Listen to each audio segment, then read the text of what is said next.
Magandang araw mga kaibigan. Alam nyo ba na ang labanan sa Mactan ay isa sa mga pinakamahalagang labanan sa kasaysayan ng Pilipinas? Ngayon, muling babalikan natin ang matinding paglaban ni Lapu-Lapu laban kay Ferdinand Magellan noong 1521.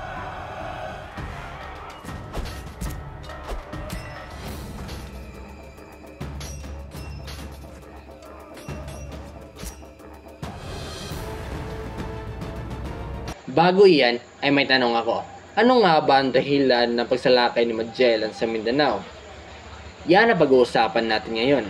Naglayag si Magellan sa ilalim ng watawat ng Espanya at dumaong sa Pilipinas kung saan siya ay nakipag-alyansa kay Raja Humabon ng Cebu.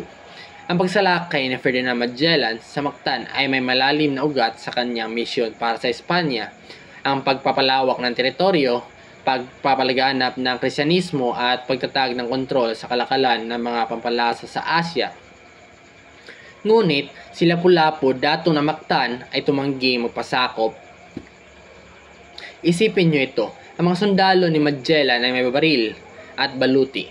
Ang mga mandirigma naman ni Lapu-Lapu ay may kampilan at sibat lamang, ngunit matatag ang kanilang loob na lumaban.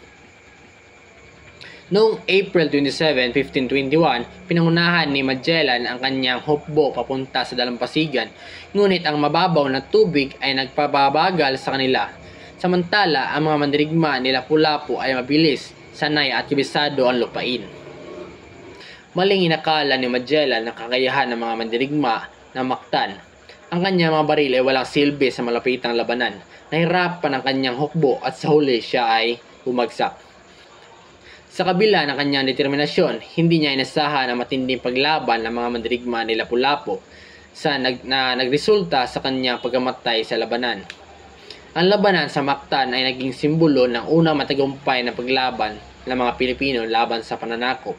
Ang labanan sa Mactan ay hindi lamang isang tagumpay, ito ay isang mensahe. Si Lapu-Lapu ang unang kilalang Pilipino na tumutol sa pananakop. Pinatunayan niyang kaya nating ipaglaban ang ating lupa at pagkakakilanlan. Ang kanyang pamana ay patuloy na nabubuhay, nagpapaalala sa atin ng tapang at diwa ng Pilipino. Ito ang ating kasaysayan, ito ang ating kwento. It is finished.